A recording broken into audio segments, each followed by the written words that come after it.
Move your career further, faster in just 2 days with a Harvard Professional and Executive Development Program. Advance your leadership skills, craft smarter business strategies, build your network, and transform how you work and think to keep your career moving forward. You'll earn a certificate and can add Harvard to your resume with Harvard Professional and Executive Development.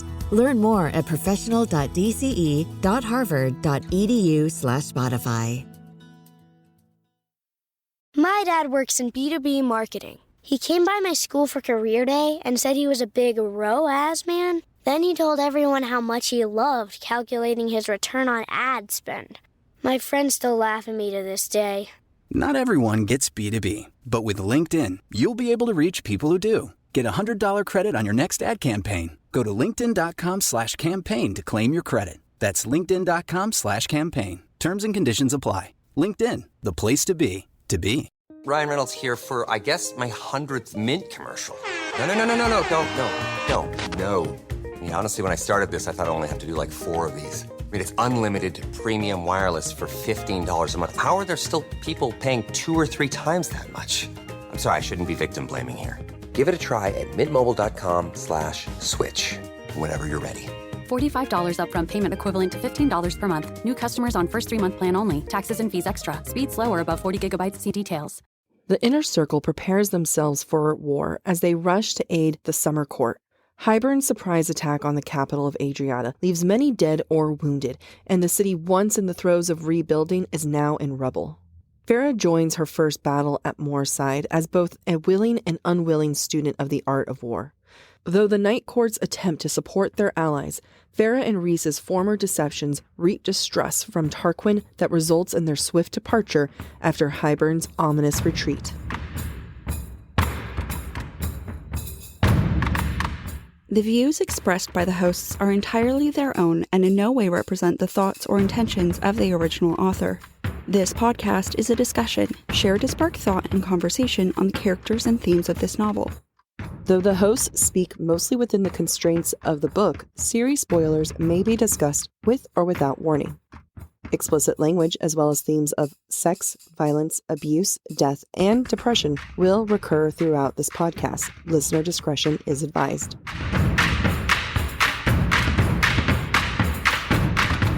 Welcome to Book Talk for Book Talk, a podcast where we deep dive into the writing of your favorite novels.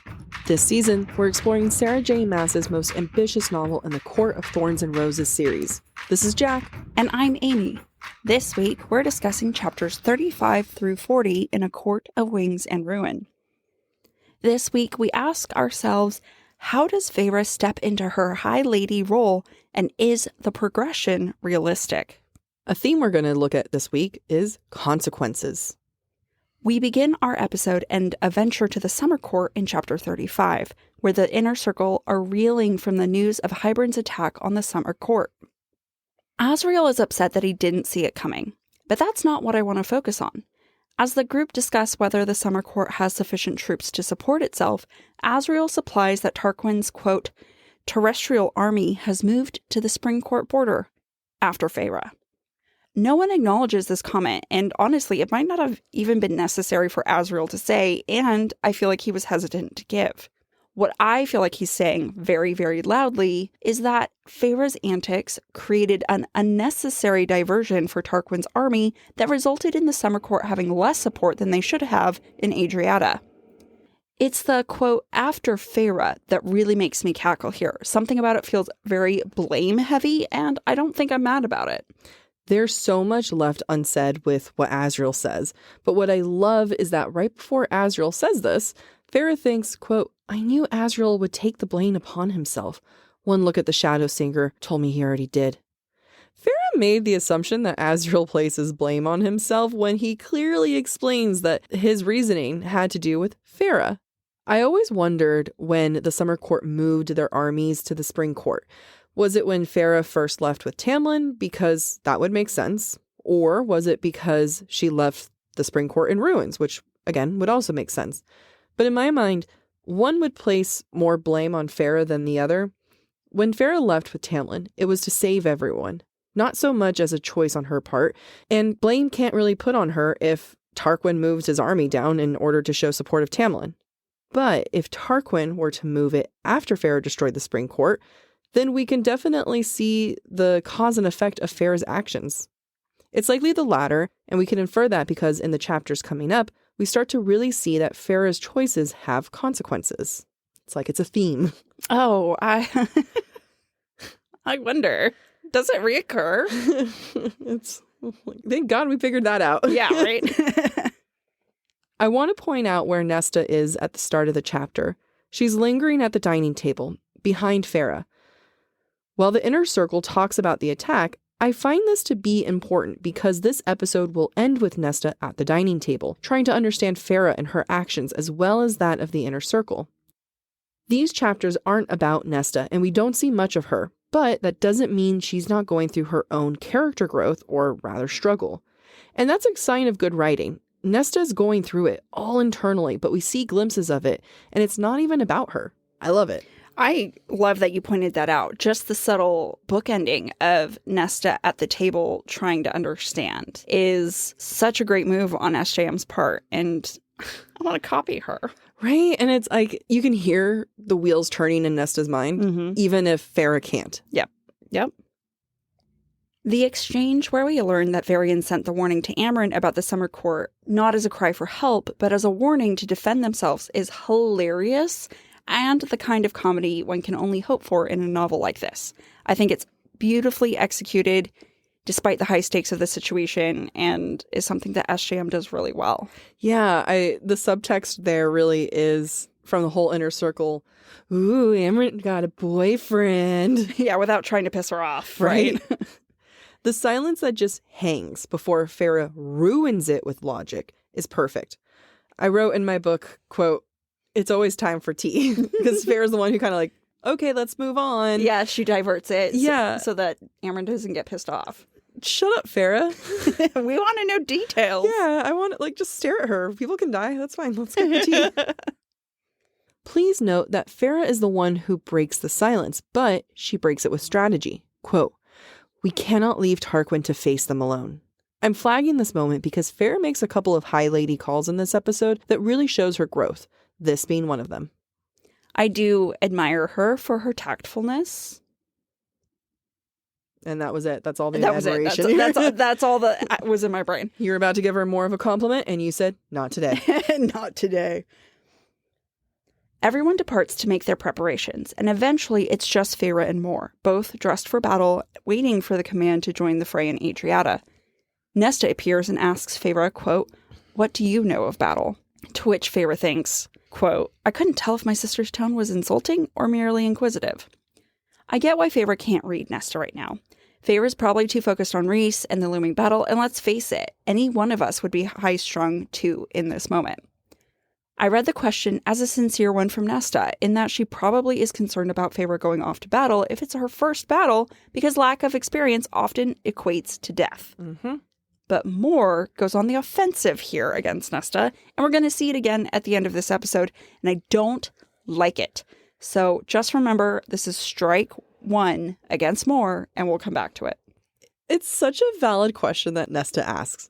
Oh, yeah. Like, what do you know of it? She doesn't say, can you fight? Because she knows Feyre has trained with Cassian, and she had to fight against the Ravens. Like, Nesta gets that. But battle is something completely different, something that Feyre will note later on. Of course Nesta's worried about Feyre. How are we, aka Feyre, questioning this?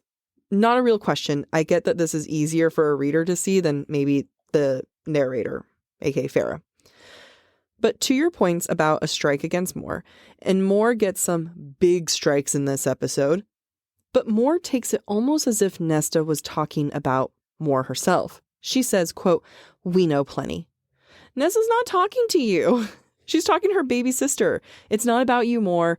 But this just goes to show that Mor is done with Nesta, which we'll see later this episode and in the next episode and forever. Really, I mean, on one hand, it can come across as Mor trying to be defensive of Feyre, but that's not what Mor's doing. Mor is just being a bitch right now. Yeah, like she could say something like, look, I know plenty and I'm going to keep her safe. Right. That would be a much fairer response. Yeah, we know plenty. No, you know plenty more. Feyre doesn't know shit about battle. Does not. One more thing about this moment. Nesta standing a few steps up the staircase while Mor and Feyre prepare. This is very reminiscent of Elaine watching Lucien go. Both sisters, Nesta and Elaine, are too weak to do anything but watch the people they love, or potentially love, go. Now, when I say weak, I don't mean that they're a weak character, but they're physically weaker. They can't fight. They haven't mastered their powers, which is why the two weakest of the crew have to take the high ground, aka the stairs, to face this moment of obvious weakness and inability to help. Spoiler for Silver Flames, I can't wait to see Valkyrie Nesta kick ass in books to come. I also have no doubt that Elaine will eventually learn how to train because, all sisters have to learn to train. Also because everyone loves when we get a food is power moment. Quote, Mor had passed Amryn on her way in, the small female apparently heading to the butcher to fill up on provisions. So that she can be strong enough to kick ass. Food is power. Eventually, Feyre and Mor get the signal to winnow into Adriata. And death is everywhere when they arrive. I think SJM does a good job describing the chaos, and something about it reminds me of the prologue. Quote, then blinding light and suffocating heat and screams and thunderous booming and metal on metal. From a writing perspective, this entry into the Summer Court is fantastic. The breaking of writing rules, specifically the bleeding of sentences into one another, and the lack of punctuation adds to the sense of chaos that Sarah J. Maas is trying to depict. Agreed. I love it so much. Even when Feyre gets a clear view, quote, the water of the bay was red. It's a full stop. It's its own paragraph. And from a creative writing class perspective, some of the best advice, and I'm pretty sure it came from Beth, because I liked her. She was was keep it simple. Your prose don't need to be long to be impactful. Choose your moments when to elaborate. Sometimes direct makes the most impact. And simple makes the most impact. Yeah, you don't get flowery with it. No. In this episode, I love what we're getting from Mor. She's flawed and she's human. I mean, Faye, but you know what I mean. But honestly, even a flawed Mor is so much more than what we've been getting from her. Yeah, agreed. And I love a flawed character. So when you hear me talking about her being flawed, that's a good thing. It's with love and anger. Yeah, exactly. Somewhere in there's love. To quote, sweat beaded on her temple. Mor, I knew it was coming, she murmured. Another war at some point. I knew battles would come for this war, but I forgot how terrible it is. The sounds, the smells. Mor has some severe PTSD from the First War, and we are seeing that right now. Mor has always been vocal about her hatred for war. She has PTSD and has to pull it together to keep fighting. And that's horrible. It must be really freaking hard for her.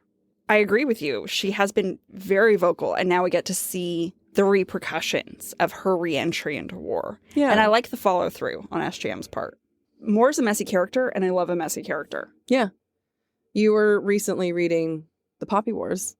Oh my gosh. Rin in The Poppy Wars is so flawed and so messy, and she keeps making the same mistake over and over again, and she thinks she's learned, and she hasn't. It's so good. But that's so when we say God, they're so flawed, they did something so stupid, they screwed up, I would rather a flawed, stupid character than something that I get nothing from. Exactly. I would rather that than a Mary Sue who can make no mistakes. Yeah. I also think it's significant that Mor and Feyre have different weapons. While Feyre has her usual Illyrian weapons, Mor has seraphim steel that she got from Draken. Now, I'm sure this might be a moment for future books or something, but what I find to be important is Mor's separation from the rest of the inner circle. She doesn't fall in line with them. She doesn't cover herself in just pure Illyrian steel. Mor is her own person, and that's okay. And that's character development. That is. Yeah. It speaks to her. She doesn't color within the lines. She doesn't stay within whatever mold is expected of her. Yeah, I'm proud. Feyre then thinks of Alice as she sees the chaos around the city of Adriata. Feyre thinks, quote, Alice had left the spring court, fearing the hell I'd unleash there, only to come here.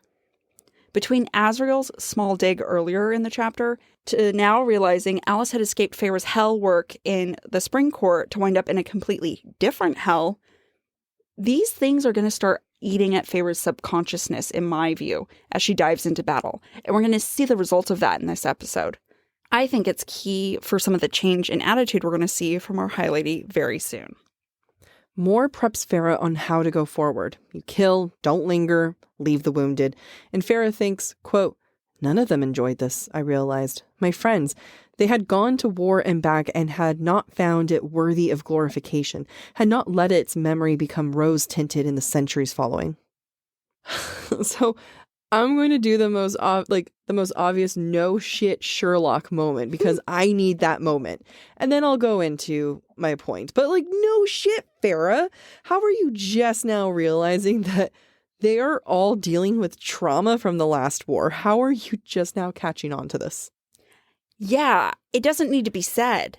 And if she needs to say it, she's dumb. She's dumb. But okay, so now that my freak out is done and we all collectively are just like, what the hell, Feyre? I'm going to dive into what this really means. So what does it mean for Feyre to think this thought? To just now realize that they don't like war and bloodshed? Well, I think it changes everything for Feyre, and it shows just how far off she's been. And I don't blame Feyre for this. She's been surrounded by the I'll kill for you, I'll feast on your blood mentality from Rhys and the inner circle. Think Moore and Keir. No wonder Feyre has learned to associate love with bloodshed, but now she's seen that no one likes it. So, how does this impact the way Feyre views what she did at the Spring Court? Again, we're just now getting the groundwork down of when Feyre starts to realize she's gone done fucked up. I love that you bring that up. It really calls into question Feyre's connection between love and violence, because we've seen that since Thorns and Roses, that violence for the people you love is an expression of love. And what Feyre is realizing is that going to war is not an expression of love anymore. Yeah. It's avoided at all costs. And then if you have to, okay, but you're not going to like it. And again, I will reiterate, I don't blame Feyre because it's been surrounded with I would kill them all and I'd be happy to do it. Right. I would gladly destroy Keir and smile down at his body. When you have people telling you that, you're going to just go along with it. Be like, yeah, guys, blood's great. Right. Which justifies what Feyre did to Ianthe and what Feyre did to the Spring Court. But it's not justifiable. No, not at all. Chapter 36 starts off with a lot of death, if you didn't know. When Moore and Feyre winnowed into the palace just the chapter before, Feyre saw that, quote, the sea around Adriata was choked with mighty ships and blood. Feyre takes this vision to heart, because though she says her, quote, body hesitated at the kills, her magic chooses torture over swift death. While Moore opts for beheading soldiers, which is real quick, Feyre sends fire down their throats until it burns their heads off, or an asp of water that seals their throat and nose so that they drown on dry land. I know this is war, but it feels really aggressive to me and kind of an extra, over-the-top waste of energy. You and I got into a fairly long discussion about this of wait, what takes more energy, using your power or physically cutting someone's head off? It just feels like it's a waste of time. I don't know. I mean, maybe it's the idea of having to do physical labor. But to me, I would cut off someone's mouth and nose any day. With just a thought? Yeah, here you go. I'm going to send 2 splashes of water in your direction. Deal. Handle it. But that's just the lazy girl in me, Amy. You're more ambitious. Embrace your bloodthirst. Yeah. Maybe that just makes me bloodthirsty. Yeah. I don't know. Own it. Or, okay, now I'm actually thinking, because obviously I wasn't when I was writing this, what if it helps Feyre disassociate from the act of killing? Yeah, I get that. That it's less personal because she's not physically doing the act. Yeah. Whereas Moore is. I mean, that makes tons of sense. That's why I, too, would have chosen that route, not my lazy tendencies. But, I mean, it makes sense because it's not like she's killing them. Water is doing it. Right. Fire is doing it. Whereas it is Moore's hand swinging the blade when she beheads them. And it's all internal, too. Yeah. You can't really see flames going through their bloodstreams. You can only see their pain, but you're not actually witnessing a decapitation in front of you. Yeah, it's true. And you can't see their blood spill out everywhere. Yeah. So be humane and go with the powers. Drown them where they stand. Yeah, exactly. So back to Feyre using powers versus her physically killing people, particularly with what powers that she chooses to fight with. I see this moment as war between Fae and human. While Feyre struggles with killing, the Fae in her, the magic part, does not. And the fact that she uses fire is important to me. She's in the Summer Court. We know her water magic is stronger here because she's closer to Tarquin. And yet she chooses fire. Remember when we said earlier this season that fire represents her more, we'll call it evil side of magic? Maybe not evil, but it represents Baron. And when she uses fire, she's tapping into him. So the fact that she's using magic, to me, shows that she's struggling with killing and what they're doing. And there's a reason why when a soldier makes a move for more, Feyre switches to water magic and is more at peace with killing. She did it to protect more, just like she's there to protect the other Fae. I love that point. Thank you. Yeah, fire is more like a righteous anger, holy retribution, whereas water is protective and natural to her. Yep. I will say, though, I know this is war, I know this is battle, but there are some very questionable choices that are made in this sequence. And one of them for me is when Feyre and Mor find the Hybern quote-unquote pleasure hall, which was really a servant's dormitory. Mor and Feyre kill the soldiers there, making sure to spend extra time on those engaged in more than slaughtering acts. And then they leave 2 Hybern soldiers hurt, disarmed, but alive for the survivors to kill. I actually find it really troubling that Mor and Feyre basically force the trauma and the act of killing these soldiers on the survivors. Feyre even gives up 2 of her blades, which I would argue she actually needs because she's not done fighting. Yeah. Anyway, I used to love the brutality of these first 2 pages of the chapter, but the more I read them, the more I feel like they're really icky. They're gross. It feels wrong to me. And it's such a call to make of whether a survivor wants to kill their abuser or not. Yeah, You know, I mean, sure, there might, I mean, maybe for these Fae, it might have like brought closure, but like you said, it could easily bring more trauma. That's a hell of a choice to make. Like, I think you can leave someone with the corpse and they can kick it around. Yeah, I agree. Maybe there were enough survivors that the ones who felt the need for that could do it, and the ones who didn't could just sit and watch. But either way, like, she struggled so much with killing the Fae under the mountain. Yes. How can she go and then say, okay, now you do the same thing? Like, she was wrecked with guilt. Granted, she killed innocents who did nothing. You know, we'll give her that. But, like, she understands how hard it was to take a life. Yeah. She had to work up to being comfortable with killing, and what set it off for her was when Rhys was hurt by Hybern. Yeah. So, like, this, I don't know. If I was one of those Fae, I think I would struggle. I'd be like, rude. No, you do it. I don't want to do it. I don't want to get my hand. I'm over here. I'm surviving. Yeah. Finish it. Yeah. But to your point, at the very least, don't leave 2 knives behind. You need those. You need those. You're out here trying to kill I mean, at least now they have something to defend themselves. Right. If other soldiers show up, that's fair. That's not what she said. It is not what she said. That was not her intent when she left those behind. Exactly. So I want to stay in this scene and trigger warning for sexual assault in the next section. I find this scene to be a little curious for me, and this might be a writing style or maybe just something that I've noted. I don't want to say that there's a right or wrong way to this, but SJM never says what happens in this hall, but she alludes to it. Let's be real here. The Fae are being raped by Hybern. Feyre says, quote, I did not care to linger on what they did, but it's heavily applied what they did.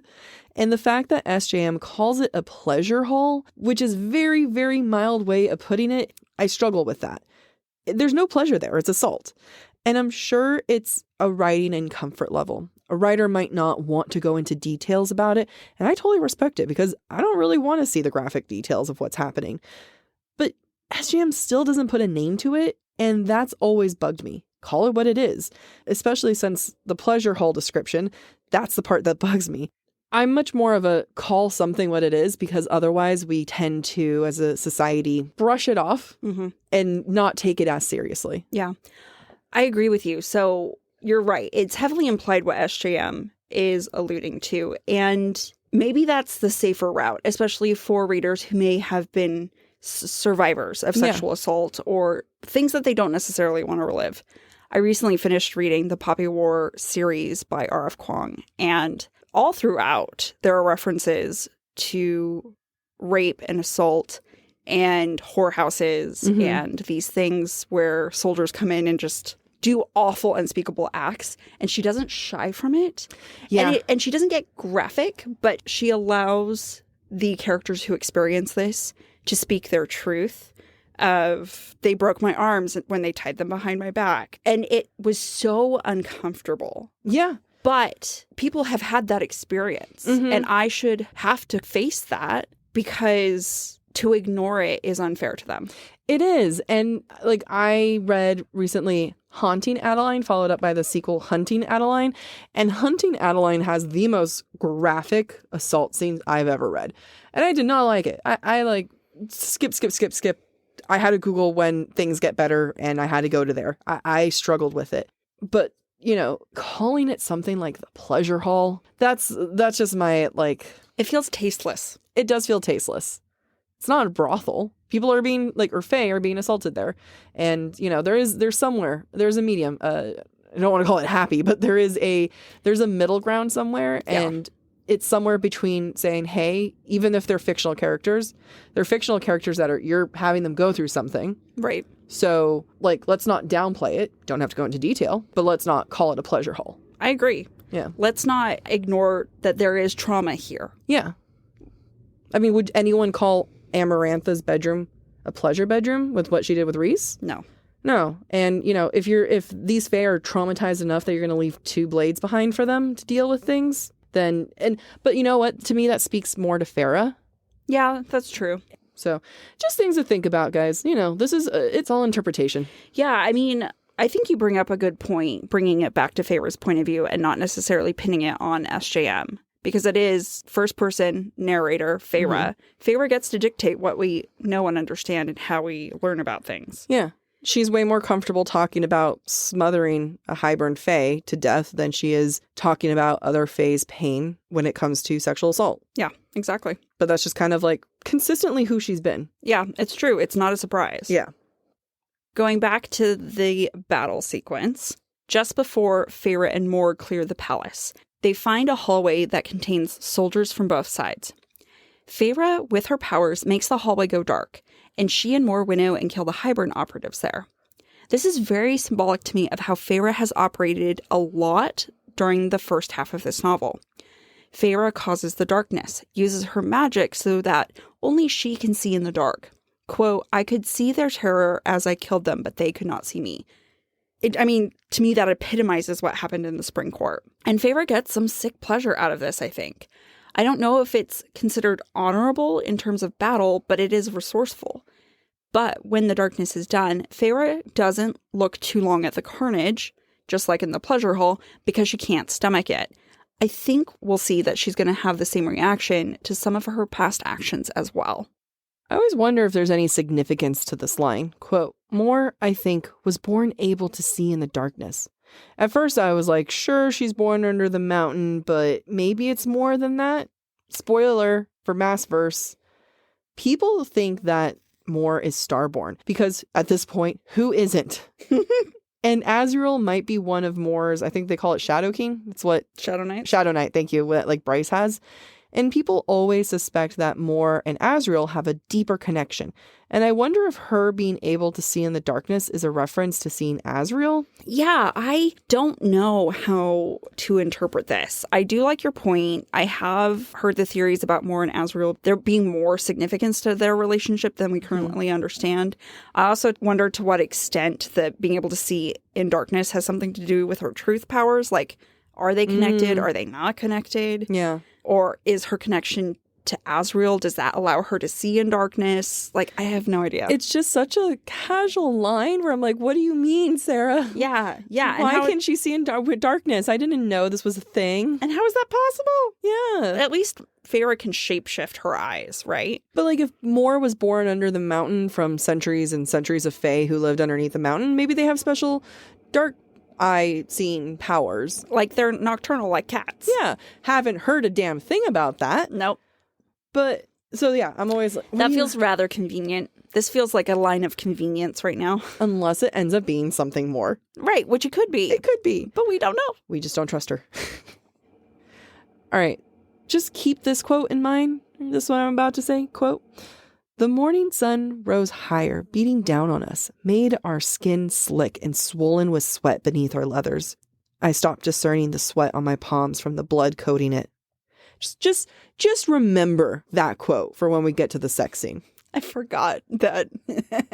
My anger with all of it. Yes, now that I remember our prep session, whew, you guys are in for a treat. Sweat, leather. We'll come back to it. Yeah, hold on. Pin it. Pin it. When Feyre and Mor get outside and they reach a point where they've cleared enough of the Hybern soldiers from the streets, Feyre searches for Rhys. What she finds is, instead of Rhys or his mental walls, she finds the void that she saw within him an episode or two ago. Quote, "Wind and darkness, a raging tempest of night and shadow. If the bond sometimes felt like a living band of light, it now had turned into a bridge of ice-kissed obsidian." Just a reminder that this is Rhys's inner monster again, the rage that he can't control and that fuels his need to end his life, which I think is important for us to all remember.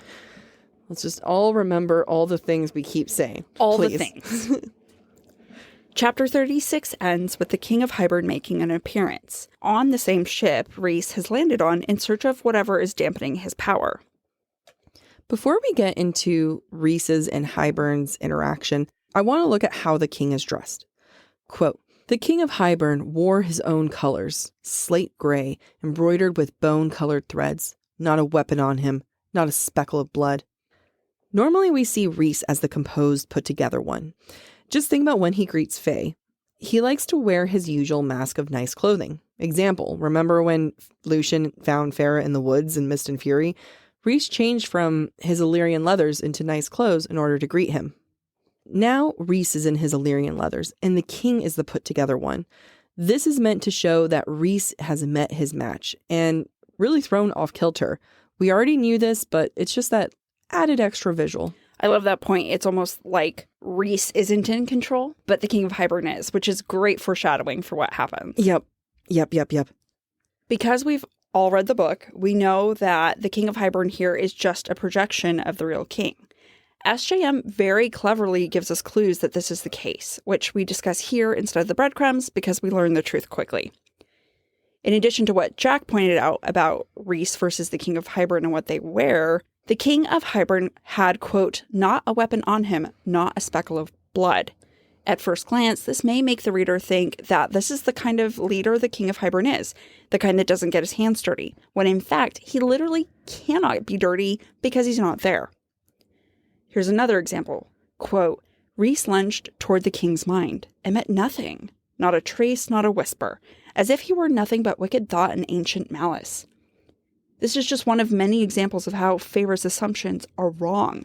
There's nothing for Rhys to attack because the king's mind physically is not there. And SJM just does a great job. We believe what we're seeing and hearing, but it's wrong. Because we are in Rhys's mind as well. I wonder if he picks up on that either. And I don't think he does. I don't think he does either. Yeah. Why would he attempt to attack the King of Hybern at the end of the chapter? Yeah. In response to Rhys's attempt to attack the king's mind, the king exclaims, quote, "I'd heard that you were a charmer, Rhysand, yet here you are groping and pawing at me like a green youth." This is just a funny line. I know the king is evil, obviously, and he ends up bringing up Rhys's history with sexual assault later, but when I read this line, I just think of Patrick Dempsey. Because he's charming. Yeah. He is this weird, disgusting sort of charming. I'd date him. Yeah. In my 20s. Yeah. Minus the whole, dictator killing thing. Just Right. that, kind of charming asshole. Yeah, he is a charming asshole. And I bring this quote up, A, because it's a great line, but B, I have two reasons. B1 and B2. First off, this is just another instance in this novel where illusions of sex go hand in hand with violence and death, which happens a lot. Second off, the king makes the comparison to Rhysand attempting to have sex with the king because he's about to mock Rhysand for his time spent with Amarantha. In a way, the innuendo leading up to the mention of Amarantha only further strikes home the king's comment that, quote, "You've always been such a source of entertainment, especially for my darling Amarantha." I just want to say, I would not date him. It was a joke, a brief thing. We don't accept evil here. Honestly, Everything we say is tongue-in-cheek and so facetious if you really know us. Yeah, I just wanted to read, because you point out a really good point that he uses Rhys's own trauma here, and I'm like, just want to make it very clear if there's anyone listening, they're like, wow, Jac has no standards. 20-year-old Jac did not, but, we've learned now. As we all must. Yes. So we know this statement from the King of Hybern angers Rhysand, and that the king achieves what he intended when Rhys allows the thought to escape, and Feyre hears, quote, one day he'd erase it, Amarantha's name, from every mind in this world, one by one, until she was no one and nothing. I mean, Rhys is obviously still hurting from Amarantha. That's so important for us to remember, and that's why the King of Hybern uses it against Rhys. Yeah. Let me take a quick step back, though, before we go on. If you recall, at this point, Feyre is in Rhys's mind, so she's experiencing everything through him. Unlike when Feyre entered Lucian's mind a few episodes ago, Feyre is more distinct from Rhys, still an observer capable of independent thought, which we didn't really see with Lucian. Because of this, while this section reads like it's from Feyre's point of view mentally, we get subtle reminders in the writing that Feyre is within Rhys's mind. For example, when the king initially speaks to Rhys at the start of chapter 37, his voice is described as being, quote, colder than the highest peak of the Illyrian mountains. This is not a reference Feyre would be familiar with. This is definitely from Rhys. This is the one time SJM can get away with this because Feyre is in Rhys's mind, and it's a clever choice on her part from my perspective. Side note, Rhys calls the king Hybern. Quote, always a delight to disappoint, Hybern. I mean, yes, you could probably say that he's talking about Hybern, the country or nation. I don't know. But I really appreciate that we don't ever get the king's real name. He's always the King of Hybern, which I love because SJM is really good about who she gives a name or title to. What's her logic? Why not give him a name? Just the King of Hybern. Does that make him larger than life? Does that make his evil bigger than him? So he's old, right? That's the whole thing, is like he's ancient and everything. It's almost like his name has been lost to history because of how long he's been king. I could see that. Yeah, that's what I'm choosing. Okay, I like it. When Hybern changes the topic to Feyre, he says, quote, such a remarkable girl, your mate, the king mused. One thing that Amy and I try really hard to do in life is not call women girls. We don't call men boys. We say guys, sure, but we don't infantilize them. So we don't infantilize women. After I started doing that, I really started to notice who calls women girls. I mean, even when it's something as casual, like, oh my God, I met this girl the other day. Well, no, she wasn't a girl. I met this woman the other day. Just notice that in your everyday life. And then you start noticing everywhere, especially when someone is your age or younger than you calls you a girl. I then started noticing it in literature, and just like here, it's Hybern putting Feyre down. She's not an adult, not a woman. She's a girl. It reminds me of when we watched Devil Wears Prada, and everybody tells Anne Hathaway's character, a million girls would kill to be in your position. They're not girls. Yeah, you mean a million college graduate young women who are well educated. Yeah, and have plenty of drive and want that job. Yes. You're going to see it everywhere the second you start paying attention to it. And then you realize how often you do it. Yeah. And I really have that distinction where it's like, no, she wasn't a girl. She was a grown-ass woman. Yep. And there's nothing wrong calling a woman a woman. Exactly. And then, trust me, the day that someone calls you a girl, hey, girls. Oh, we had a waiter call us girls once and it pissed me off. Did we? We had a person who was dating our friend call us girls. Call us girls the first time we met him. And he was like, okay, girls, I'm out. And you and I both looked like slow motion turn to him like, say it again. Say it again. You're our age. Okay, back to this. We see this even further when Hybern starts to threaten Feyre sexually. Quote, when your mate is mourning over your corpse, I'm going to take her. And then this quote, perhaps I'll give her to Tamlin when I'm done. Feyre is an object to be passed around as a show of dominance and conquest. And I believe that the King of Hybern is threatening that specifically because Rhys is a survivor of sexual assault and knows how it feels like to be used. And back to Hybern's thing, when your mate is mourning over your corpse, I'm going to take her. Did he mean like right then and there? I think on so. Top of him? That's Oh. No. I mean, this is what I mean about like SJM. Like, you can give more clues without going into detail. Yeah. Because when I first read it, I kind of glazed over it. And then when I was analyzing, I'm like, oh shit. I think he meant, oh shit. We learn from the King of Hybern that thanks to Feyre's antics in the spring court, it was easier for Hybern to take over. Feyre thinks, quote, Mother above, I done that. But that's where it ends. Because she's still with Rhys. But keep in mind, this is the third shot / reminder at Feyre this day alone that maybe, just maybe, what she did at the spring court wasn't that great of an idea. And we'll come back to that. Yeah. Before the king disappears, he tells Rhys, quote, a taste. This battle is only a taste for you to whet your appetite. In the context of war, the king of Hybern is the one with power, providing tastes, and Rhys and his compatriots are the ones starving, left with whetted appetites, struggling to fight back. And it's a beautiful use of food as power. I don't know why that's making me crave hors d'oeuvres. Like plated hors d'oeuvres at a wedding. Yeah. Like, you read that and you have such a good, like, you make such a good point, and all I want is a pig in a blanket. Fall has officially started here in Los Angeles, and that means we finally get to do fall activities. I have been counting down the days for when I can go to pumpkin patches, maybe even hit up an apple orchard, and I get to do all of it looking super cute in my Quince boyfriend sweater. This weather is perfect for my dark academia vibes, and I'm so excited to bust out my washable silk blouse because you know I'm going to be taking pictures. Quince is known for their Mongolian cashmere sweaters from $50. And that's not all. Quince has so many other amazing things on their website. All of those items are priced 50 to 80% less than similar brands. That includes leather jackets, cotton cardigans, soft denim. Like, my entire fall wardrobe is genuinely turning into Quince wardrobe. By partnering directly with top factories and cutting out the cost of the middleman, we get savings as the customer. One of my favorite parts about Quince is the fact that they only work with factories that use safe, ethical, and responsible manufacturing practices. And they still manage to get premium fabrics and finishes for that, luxury feeling for every item that they have. Get cozy in Quince's high-quality wardrobe essentials. Go to quince.com/booktalk for free shipping on your order and 365-day returns.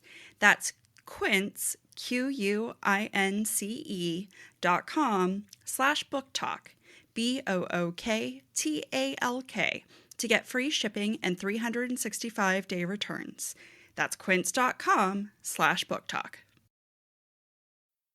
Move your career further, faster in just 2 days with a Harvard Professional and Executive Development Program. Advance your leadership skills, craft smarter business strategies, build your network, and transform how you work and think to keep your career moving forward. You'll earn a certificate and can add Harvard to your resume with Harvard Professional and Executive Development. Learn more at professional.dce.harvard.edu/Spotify.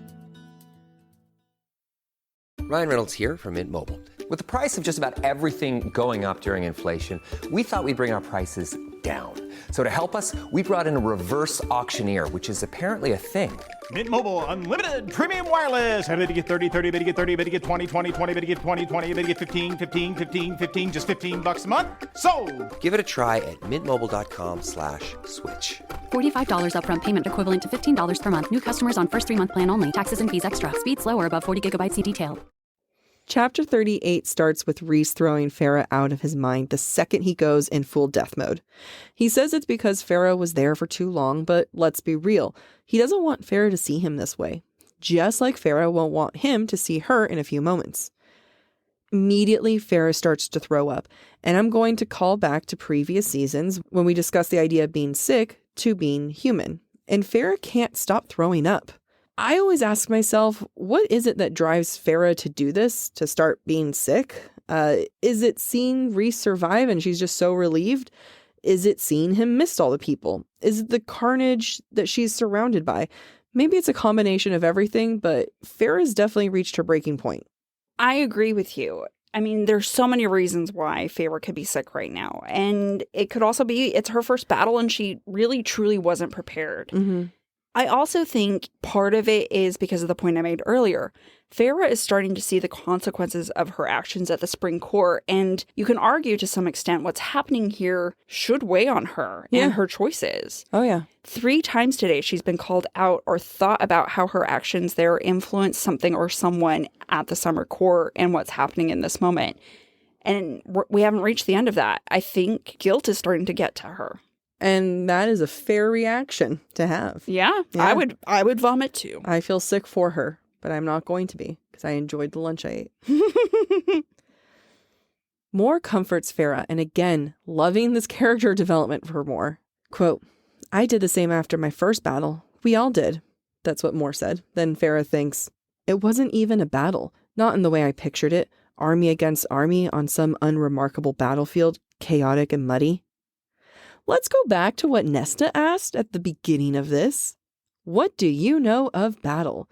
We can confirm literally nothing. And I don't know if anyone could prepare Feyre for this, honestly. It seems like it's something that you just have to go through. I wonder if I personally was writing this moment, if I would have had Feyre reflect on that question at this moment, or at the very least, have it be a Nesta hinted somewhere in there. I think this is one of those things that SJM does really well with her unreliable narrators, especially Feyre. She doesn't reflect on things, or at least not in a way that we're conscious of as readers. It's almost like a dare to see if the reader can make the connection between this moment and what Nesta said before the battle. Yeah. And yeah, that's fine. That's true. What this moment's telling me is that Feyre doesn't have the bandwidth to really reflect right now, and will continue to be the big, strong, high lady in front of her sisters because that's easier. I just would have loved a moment of being like, I didn't know much of battle. She doesn't have to think of Nesta. Yeah. Just, it's such a good moment that it makes me sad that there's not enough for a casual reader to pick it up, because I certainly didn't. That's fair. I mean, we catch it because we analyze it. But if you're not analyzing the book, do we catch it? And it's more of like, it's, props to her, SJM. Mm-hmm. She's doing a great job. I want someone to pat her back. She's worth millions. She doesn't need anyone to pat her back. No. But what it calls into question for writing choices is, how much are you going to spoon feed your reader? Mm-hmm. And I'm glad SJM didn't, but I understand your point. Like, this is such a good moment. It's almost wasted on someone who's not paying attention. And that someone is going to be, I'm not going to say it's everyone, but I'm going to say chapters and scenes have passed. Yeah. I mean, I bet the majority of our listeners probably were like, yeah, I noticed it, Jack, shut up. But great moment. Feyre is struggling to pull herself together. Quote, I try to remember the usual fit of my soul and my body, the priority of things, the way of looking at the world. This is Feyre struggling to return to her human side, to leave the powerful Fae who is capable of carnage and remembering her human heart. But even with all of this, Feyre is still too proud and doesn't want to reach out to Rhys because she doesn't want him to feel her, even though she knows he won't judge her. Both mates are trying to get their shit together right now, and neither wants to depend on the other. And I'm not going to say that this is a bad thing, because they do rely on one another later, but to me it just shows that Feyre is still Feyre, with her pride, very much like Rhys is still Rhys. And just like Rhys, Feyre will put herself back together and get back up again. Going back to what I was saying earlier about Feyre not processing, though she doesn't process her experience right now in the context of Nesta's question from a few chapters ago, Feyre does try to process the battle and her part in it.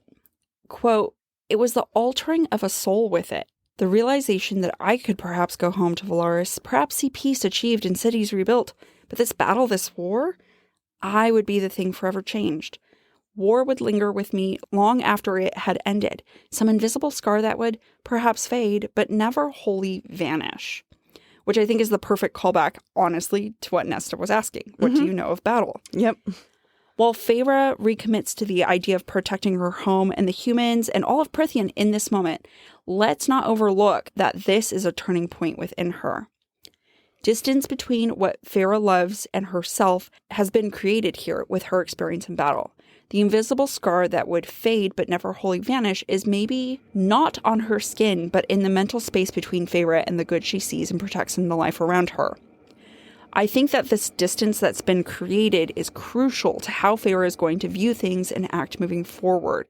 The scar of battle, in some ways, put there by her own actions at the Spring Court and the consequences of those actions, will make it so that she cannot be a part of Valaris or her home the way she once had been. And I think that separation is necessary for Feyre to start thinking like a real High Lady and be able to view herself in the Ouroboros. Yep, absolutely. When Feyre sees Varian, there's no words exchanged between the two, and he tells Feyre he's in the oak dining room. Feyre initially thinks Varian is talking about Rhys, but it's actually Tarquin. And I like to think that this is Varian showing Feyre respect, and maybe he even knows that she's High Lady because Amren would have told him. But he didn't wait for the man, Rhys, to show up and speak to his High Lord. He let Feyre go in like he would for anyone who has high standing. Before we go into the exchange between Tarquin and Feyre, I want to call out this moment when Tarquin is observing Feyre. Quote, taking in the blood, the wounds, the leathers, then the mating band on my finger, the star sapphire dole, blood crusted between the delicate folds and arcs of metal. For me, this is a direct callback to when Rhys killed the ravens by hand and had bloodied hands for Feyre to clean. Feyre even described having to clean the arcs and fold of his fingers. What I find to be powerful is that it's not Feyre's hands that are dirty, it's the mating band. And that's because we're seeing the stain that Tarquin sees in the both of them. I love it.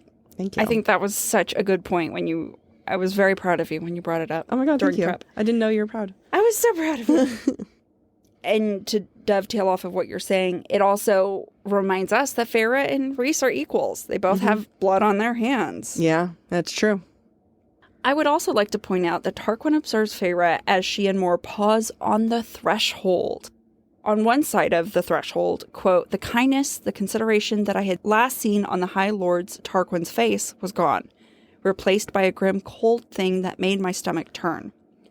Tarquin has crossed a threshold. He is no longer the young and maybe slightly naive male Feyre met last time she was in the Summer Court. On the flip side, Feyre doesn't know if Tarquin is their ally, so she remains distant, standing at the threshold, unsure if they're on the same side. When Rhys shows up, he doesn't cross the threshold either, but stays with Feyre. Actually, he stands behind her, clearly on the opposite side from Tarquin. Although Feyre observes later that Rhys's wings are gone, quote, they'd vanished before he'd appeared in Tarquin's chamber, I'm going to bring it up here because both Rhys and Tarquin are facing one another with their masks on, and Feyre's no better. They have their personas on display, and no one's willing to be honest with the other. Tarquin says he thought that there was a job to finish, assuming that they had partnered with Hybern, and when Mor tries to correct him, Tarquin says, I'm talking to Feyre Archeron. Tarquin brings in her human name, and I just want to note that he looks at the mating band and sees that she's with Rhys now. Now, I have no idea if Rhys has a last name or if she's changed her last name, but the fact is he's not using mate of Rhys. He's not using Cursebreaker. He's using her human name, and to me, that sets the tone of all of this. Because he's going in hot and he's trying to belittle her as much as possible from the get-go. Yeah, exactly. I mean, he doesn't know she's High Lady, but if there's a mating band, then she and Rhys are married. She could be Lady Night, the way we call Lady Autumn, Baron's wife. In my mind, Feyre picks up on that because she looks at Tarquin's armor and thinks, quote, sunlight glinted on his armor, whose delicate overlapping scales were fashioned after a fish's.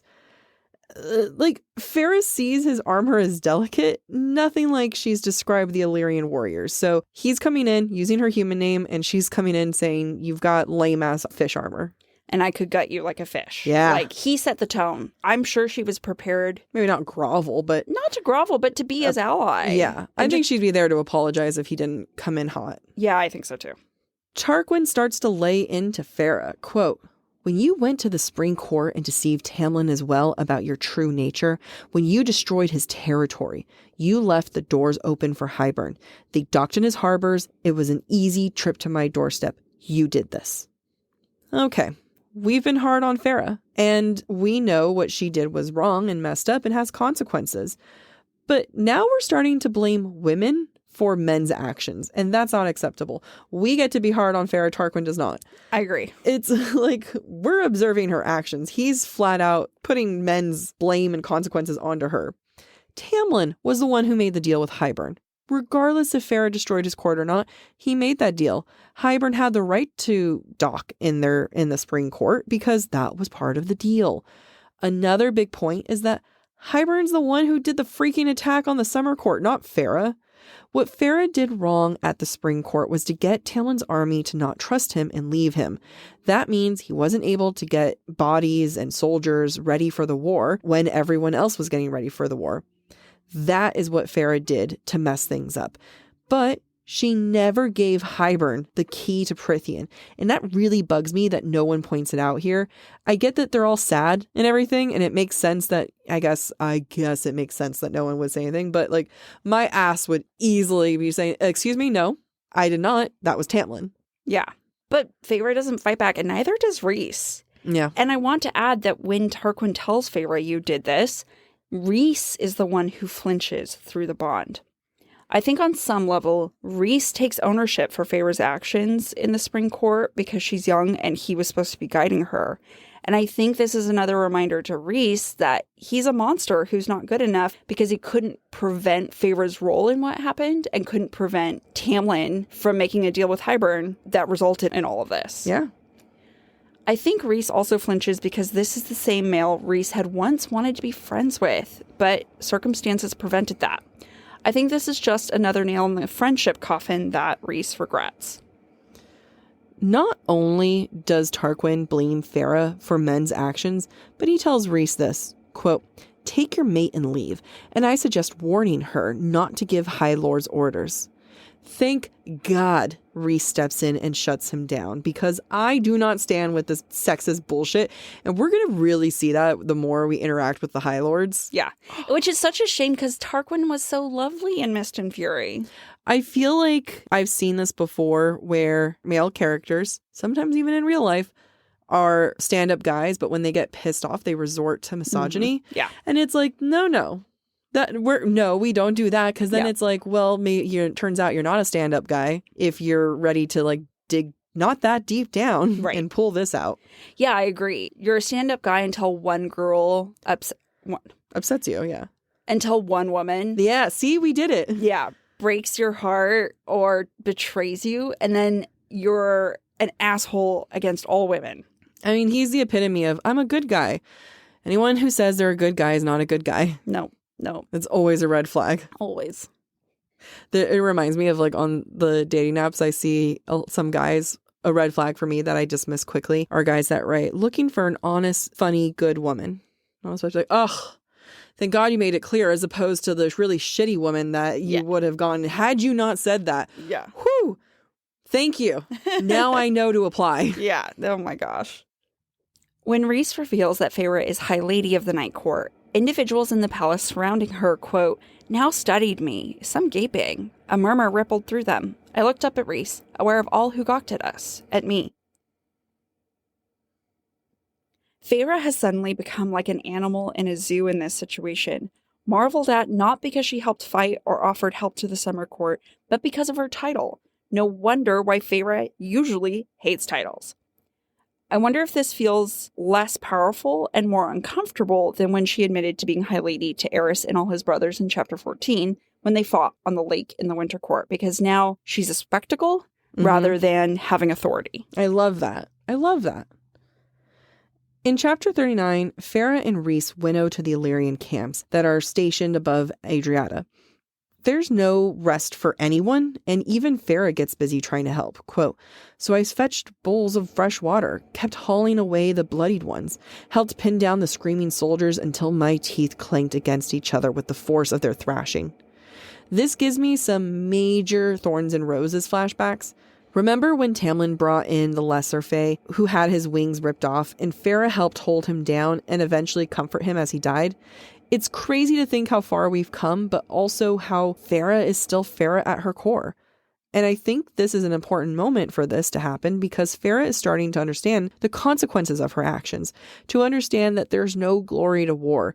And this shows that slowly we're returning to who she is. I agree that this moment gives Thorns and Roses flashbacks.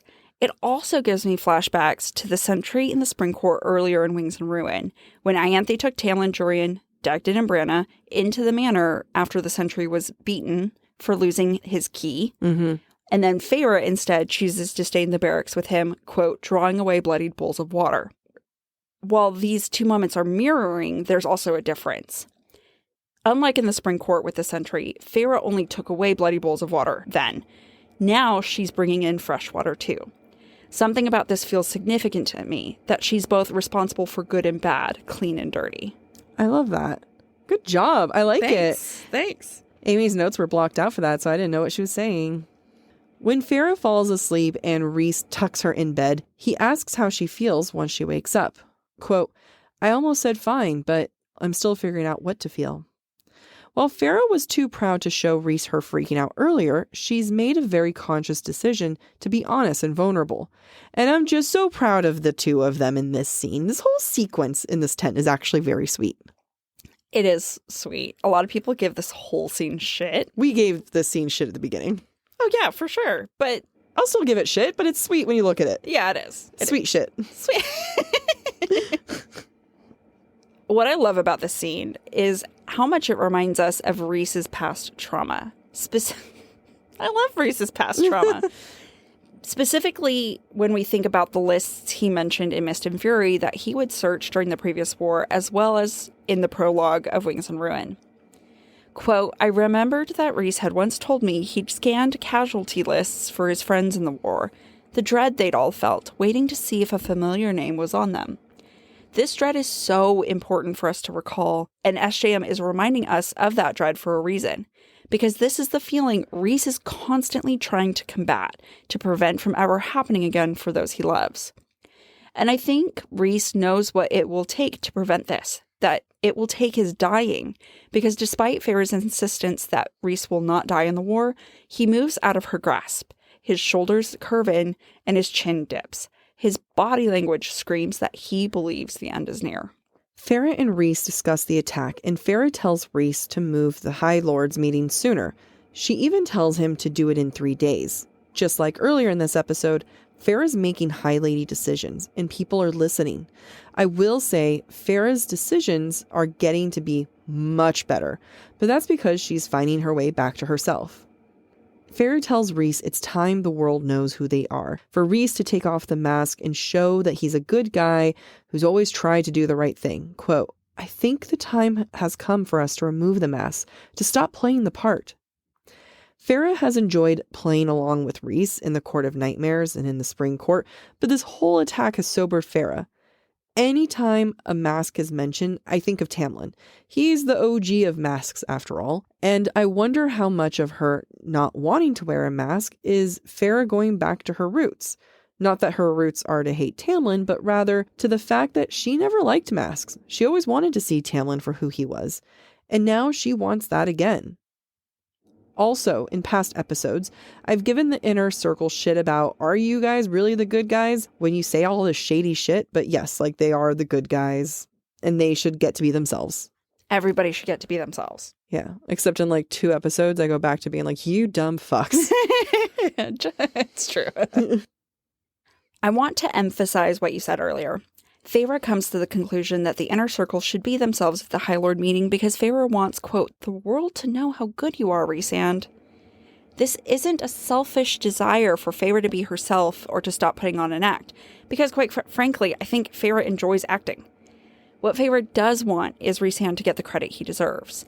I think one of the ways Feyre has changed today is that she realizes her masks haven't always done the whole or the big picture a lot of good. Being a saboteur at the Spring Court felt like a good look for her personally, but it didn't serve the bigger picture. And I think Feyre finally understands that. And that's why Feyre tells Rhys that, quote, they, the High Lords, will need the truth in order to trust us. So no more masks, no more roles to play. Even with all of the talk of wanting to show their true selves, taking off the masks, it changes when Feyre's magic comes into play. Quote, we'll have to spin it the right way so that they don't think it's a trap or scheme. I get why they're doing this, but they just talked about removing the masks. Like, come on, people. I know why you're doing it. I understand it, but You talked about truth. you just talked about being truthful. In that same vein, Feyre also thinks, quote, no more lies, no more deceptions beyond my magic. Let Tarquin be the first and last casualty of our deceit. I'm sorry, isn't the Spring Court also a casualty of your deceit? I'm pretty sure Tarquin wasn't the only one, ma'am. Let him be the first and last of our deceit. As if And in he the was background, like the Spring Court is on fire. And they're like, what about us? Help us! We then get into this very memorable moment when Feyre and Rhys have sex in the tent in the middle of the war camp. And I honestly think it's a very honest and pure moment that SJM is writing here. It's showing that sex can be healing. It's a connection to another soul, a connection to life and the living, and that can be needed when you're surrounded by death. Quote, it was the way his voice went hoarse, the way his eyes guttered, that made me press a kiss to his mouth as I laid a hand upon his chest and pushed him down upon the furs. I just want to note, they do put a sound barrier up. Right.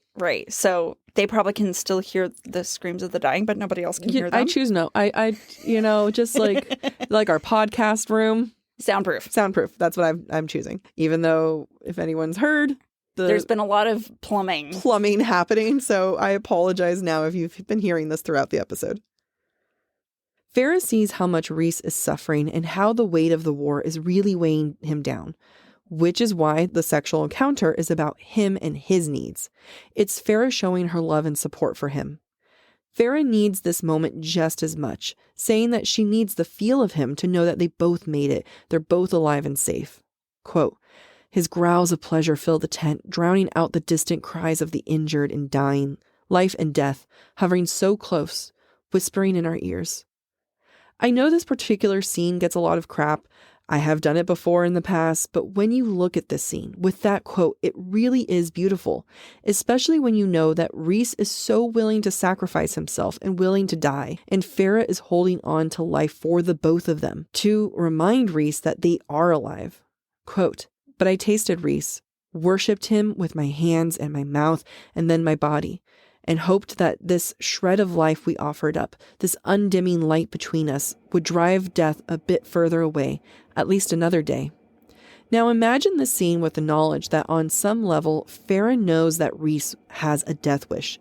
She's been hoping that this moment of life will be enough for the both of them. I don't blame her. Right? Yeah, like, it's her basically being like, I am going to suck that so fucking dry. That he just begs to stay alive so he can get it good again. Exactly. Finally, as much as I love this scene and find it to be romantic and sweet, and it's really great, not once was it mentioned that they showered. Not once. And I can just imagine the stank of Rhys and like that he must had by his junk for her to go down on him, and this and Feyre too with all her sweaty leathers. You know, he might have cleaned them both up since she fell into the mud earlier. I need that. I need that told. I mean, she is in furs, so I can't imagine him because she's in like their sheets. So right. Yeah, okay. He magicked away shit. All right. Right? Uh-huh. I mean, it's not great since he's threatened to clean her with his tongue before, so yeah, I don't trust him. It's true. But also, again, we have sex and death. They are bedfellows in this novel. Why is that? I think it might be because they are the Prythian equivalent to death and taxes, the two things you can always count on. It's also very circle of life for me, and as Jac has been saying, sex and death go hand in hand because the more death happens, the more Rhys feels like he has to die, and Feyre is using sex to convince him that he needs to stay. When Rhys, Feyre, and Mor get back to the townhouse, Nesta's there and asking for Cassian by name. A first time even saying his name, as Feyre notes. And this is when Mor decides to be the biggest cockblock in history. I take that back because she's going to be even bigger cockblock later in this book. It just keeps growing, really. But this one's bad. Before you rant about Mor, I do want to point out that Rhys is the one who croons the question, who, to Nesta. Like he's teasing her because they all know she's looking for Cassian. And it makes me giggle, but also sad because on some level, I think Rhys and Nesta could have had that kind of teasing relationship that's cute and fun between siblings. Between this moment and then one that we'll see in episode 13, Like, because Nesta doesn't lash out at him. Right. Like, they could have gotten on. Yeah. They just choose not to. Yeah. Oh, yeah. Moore cuts off Nesta when she's worried about Cassian, telling her that he's busy. And Feyre notes that Moore's voice is sharp, icy, in a way that she's never heard before. Feyre assumes that the reason for Moore's actions is, quote, but if the Illyrian warrior no longer stood as a physical and emotional buffer between her and Azriel, and worse, if that person who caused that vacancy was Nesta. Now, I think Feyre is really selling Moore short here. I know at this point she thinks that Azriel and Moore are meant to be, but even so, it's really shitty to think that Moore would react this way because of her own worry for the loss of a buffer. I think it's obvious that Moore cares for Cassian deeply and only wants the best for him. I wonder to what degree Moore knows the truth about Cassian and Nesta being mates with her truth powers. If she's even asked herself that. I don't know what the rules, we've came up with some theories, but at the very least, Moore is being a protective friend. This does not excuse the level of bitchiness, and Nesta has not been this level of bitchiness at all. She has not matched Moore's energy. Moore says to Nesta, quote, when he gets back, keep your forked tongue behind your teeth. My heart leapt into a furious beat, my arms slack at my sides, at the insult, the threat. But Rhys said, Moore. So, is Moore accusing Nesta of being a snake, forked tongue, like creatures that are temptation? Again, throwing some Adam and Eve here, seeing Nesta as Cassian's downfall. Like, I don't know what's going on, like if there's any kind of specific imagery, but fuck, that is intense. I mean, even without the religious context, Moore's calling Nesta a snake or viper, which is exactly how Rhys and Feyre have both viewed Ianthe in the past. So there's also that comparison. Or if we think Greek mythology, there's Medusa with snakes on her head. And one look at her, you turn to stone. Whatever it is, fuck you, Moore. Fuck you, Moore. And I'm just waiting for Feyre to jump in. Like, what happened to don't talk about my sister like that from chapters back when it was with Rhys? Nesta has done nothing wrong right now. And then Rhys is the one to step in and hit pause on Moore. Because Feyre's a shitty sister, and I'm pissed at her for not jumping in. Yeah, this moment was really not cool. Because Moore came in hot here. For no reason. For no reason. And, you know, we're calling Moore shitty and everything, which she is, but I love that it's something that we're getting from her. And granted, we can explain Moore's actions because they were just in a battle. She has her own PTSD. Mm-hmm. She's dealing with her own trauma right now, right? And she's taking that out on Nesta. Doesn't mean it's okay. It doesn't mean it's okay. And Feyre absolutely should have said something. Yeah. Like, hey, stop yelling at my sister that way. Although Nesta doesn't look away from Moore and holds her own in the stare down, she's clearly impacted because, one, Nesta doesn't say anything. And honestly, props for Nesta on not going off on Moore. And two, when Amren tries to reassure Nesta that Cassian's okay, she says, I don't care. Poor Nesta. She's damned if she does, damned if she doesn't. It's true. The chapter ends with Feyre telling Rhys that she wants to go to the prison, and without asking any question, Rhys takes her like a good boy. Like a good boy. Oh yeah, the whole girl thing doesn't apply when being told good girl. Depends on who you are. That is some people's ick. No. Not a single person who wrote into the ick. Yeah, they did. No one said good girl. Didn't they? No. Oh, it was baby. We all universally agree. Being told good girl is allowed. Chapter 40 starts with a 2-hour hike that Feyre and Rhys have to take in order to get to the prison. I'm pointing it out that it's a 2-hour hike because, again, no shower. Rhys stands outside in the hall while Feyre demands to know about the Ouroboros. And eventually Rhys comes in and leans against the threshold. And what do we know about thresholds? That they can bring big change. I'm honestly not sure what their trip to the prison is supposed to accomplish, other than the fact that Rhys gets to see their future son for the first time. And there's something about the scene that makes them walking and holding hands and Feyre showing him that just makes me want to cry every single time. I get really emotional. I agree. And when I reread this scene, I think the fact that Feyre shows Rhys what Nyx looks like is going almost to cement Rhys's decisions in Silver Flames. Like, now he knows what he has to lose by seeing a vision of his future son, which is why he makes stupid-ass choices in the next book. Yeah. I'm going to spoiler real quick for Maas verse. I saw I saw a theory on TikTok, and someone was saying that they think the bone carver was actually little Rune versus Nyx. Because Rune and Rhys are supposed to look identical. Right. But it's described that Nyx has both their features. Right. I was about to say, Feyre talks about her smile or something. Yeah.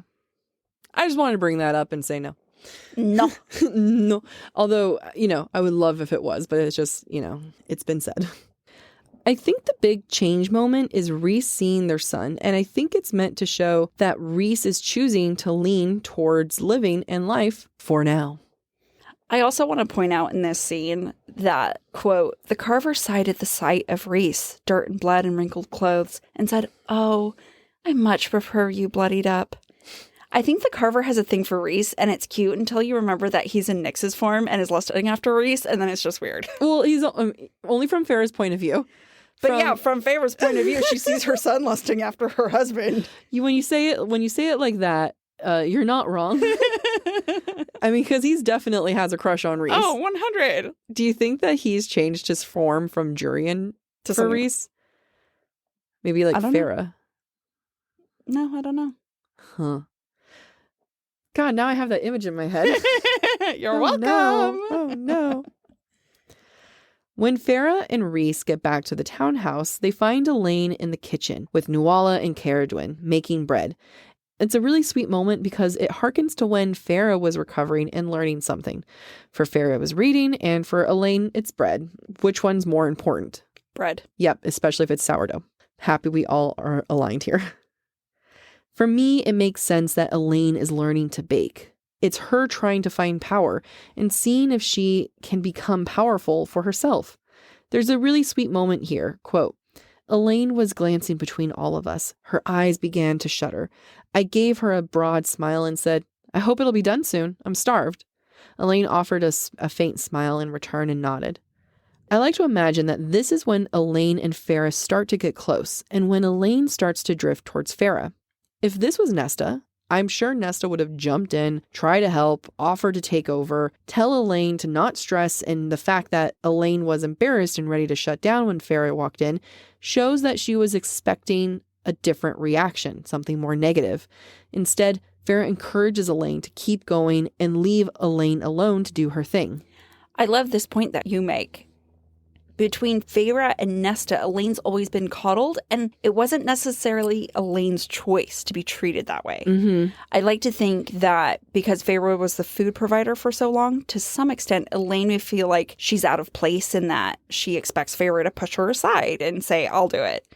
And I love that Feyre lets Elaine be the provider here because, like you said, it's giving Elaine power. It's really sweet, and, we love a Nesta, but Nesta wouldn't let her thrive. Right. And Elaine knows it. And now she knows how to make sourdough. And we all benefit. We all benefit. When Rhys tells Feyre that he felt similar when he saw Feyre smile after eating all those months ago, Feyre tells him that Elaine still has a long way to go, which Rhys replies with, we all do. Now, I was screaming when I read this with laughter because of what SJM just did here. Allow me to take you back to page 15, when Tamlin, Feyre, and Lucien are all talking about how they can improve with their new guests. That was with Jurian and the twins. Quote, but Tamlin said, we'll all try. That was his new favorite word, try. And here's the big difference between Rhys and Tamlin. Tamlin tries while Rhys does. Real fast.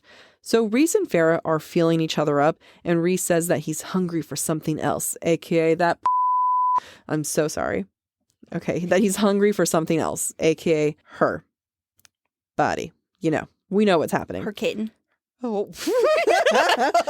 I restarted that sentence to not be so crude, and yet somehow kitten brought us right back.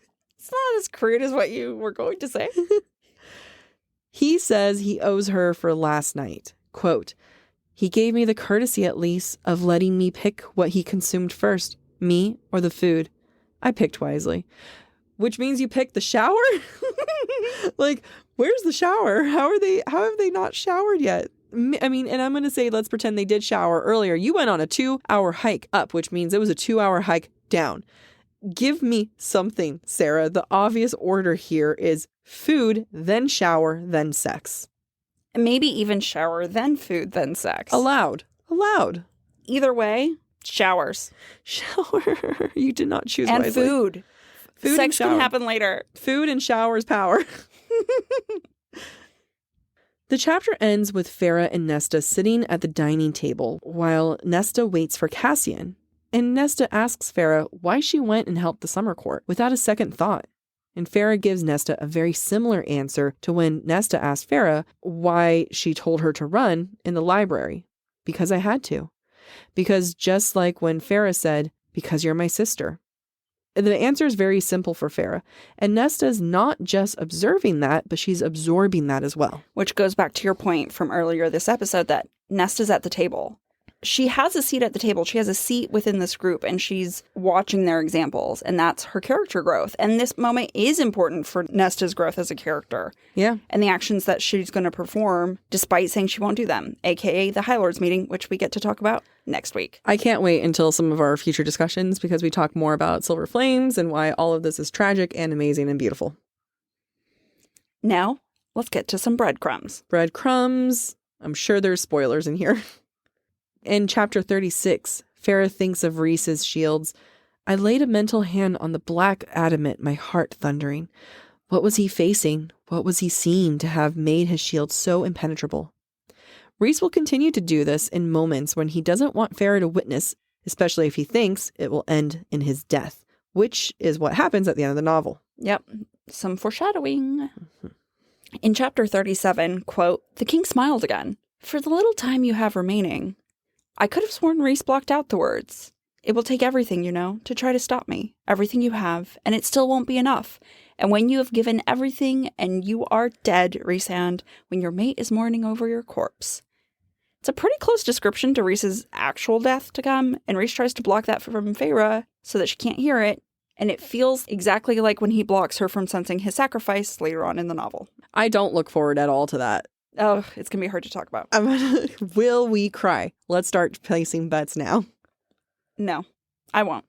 I'm more likely to cry when the dad dies. When the dad shows up, not when he dies. Interesting. All of our issues are coming out. Yep. Talk about dead dad.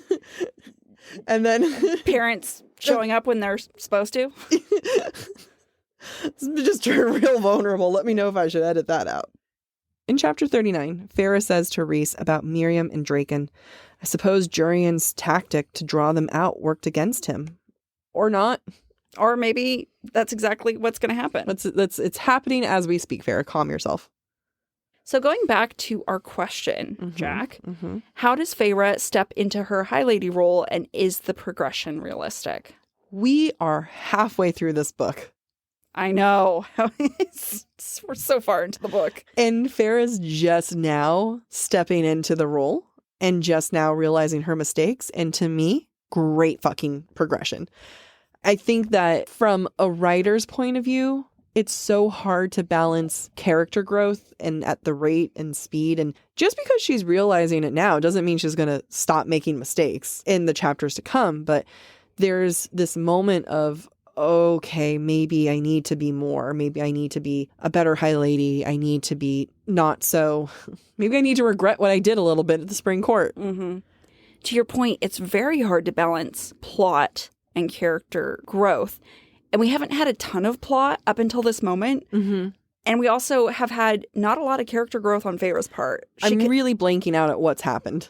She's really floundered, is my point of view. And she's felt very justified. And I really do think it took the plot to pick up for her to see the consequences of her actions. And so for me, the progression is believable. She's really struggled being the High Lady and balancing High Lady and family obligations. And now she's seeing how her choices as a High Lady have impacted the world. Yeah. And now she's like, oh, shit. Like, I really need to rethink how I'm handling things. And it's not like the character progression from Mist and Fury where Feyre was starting so low and then had to climb up, right? Feyre started this whole book on a high. Oh, major high. So she was really feeling herself. Oh, she just, I wish I lived with the confidence that Feyre had at the beginning of this book. Yeah. But like Feyre starts up here, like up high, and then has to go down and then has to come back up for her character progression. So there's a lot more that needs to happen. And even though it's been, I don't want to call it fully stagnant, but yeah, like we're just now getting to war and stuff. But we've had to see Feyre decline in her character in order to build her back up. Absolutely. I agree with you. I feel like the entirety of this first half of the novel is just tearing Feyre down. Like we have. But we're only doing what she wants us to. Yeah, it's not just us. It's SJM too, because she was on that high. And she tried to continue that high and ignore the fact that she's been pulled down to a new low. And I think this is the moment where she realizes how truly low she's gotten. Yeah, this is probably her lowest point, not including Rhys dying, but like in her own personal development, this is probably her lowest point. And I'm even going to include the High Lords in that section there because she's seen death firsthand. And she can see how the tides might have been different had she not made the choices that she did. Yeah. And it's definitely one of her lowest points. And now we get to see her crawl back up. And she will be crawling with her nails. Like, it's not going to be pretty. It's not pretty. It's not easy. But you know what is? Us. It's not what I was expecting. I didn't even expect it to come out of my mouth. I'm not apologizing anymore for my truth.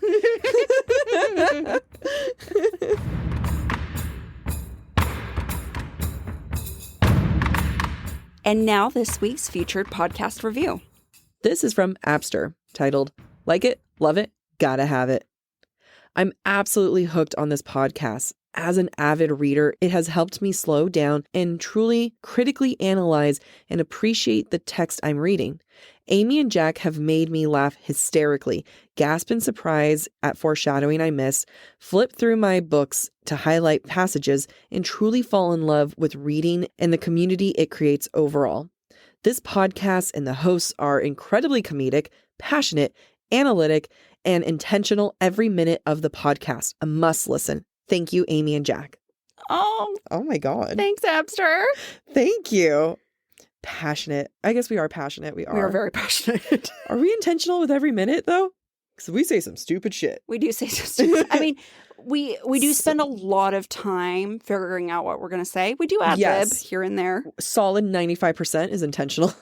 Yeah. There is that 5%. Sometimes we're like, what did I just say? Sexy chicken? What? But thank you. Yeah, I am so glad that someone feels like they learned analytical reading through listening to us. When someone says that they listened to us and then went and highlighted a passage, I'm always shocked by that. I am too. Because I never highlight anything in my books until we started analyzing. Mm-hmm. So I'm like, you were willing to graffiti your book? Your book for us? That says a lot. That's commitment. Also, is Like It, Love It, Gotta Have It a Cold Stone reference? I think that's the size as a Cold Stone. Yeah. It is. You're right. I do love Cold Stone. I do too. If you would like to have your review featured on the podcast, please leave a 5-star written review on Apple Podcasts.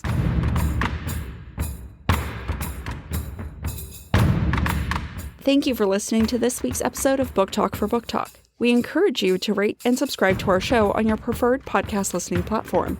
Next week, we will be exploring chapters 41 through 43 of A Court of Wings and Ruin. We would love to hear your thoughts based on today's conversation. You can submit your comments to our forum at booktalkforbooktalk.com for a chance to have your feedback discussed during a weekly mini episode. If you are enjoying the podcast, please visit our website, booktalkforbooktalk.com, to view our latest merch and learn about supporting the show through Patreon, Ko-Fi, or Venmo. You can also follow us on TikTok or Instagram at the handle booktalkforbooktalk. Bye!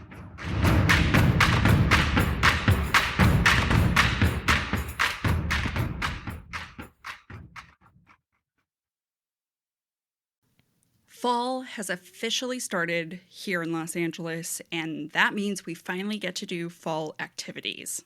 I have been counting down the days for when I can go to pumpkin patches, maybe even hit up an apple orchard, and I get to do all of it looking super cute in my Quince boyfriend sweater. This weather is perfect for my dark academia vibes, and I'm so excited to bust out my washable silk blouse because you know I'm going to be taking pictures. Quince is known for their Mongolian cashmere sweaters from $50. And that's not all. Quince has so many other amazing things on their website. All of those items are priced 50 to 80% less than similar brands. That includes leather jackets, cotton cardigans, soft denim. Like, my entire fall wardrobe is genuinely turning into Quince wardrobe. By partnering directly with top factories and cutting out the cost of the middleman, we get savings as the customer. One of my favorite parts about Quince is the fact that they only work with factories that use safe, ethical, and responsible manufacturing practices. And they still manage to get premium fabrics and finishes for that, luxury feeling for every item that they have. Get cozy in Quince's high-quality wardrobe essentials. Go to quince.com/booktalk for free shipping on your order and 365-day returns.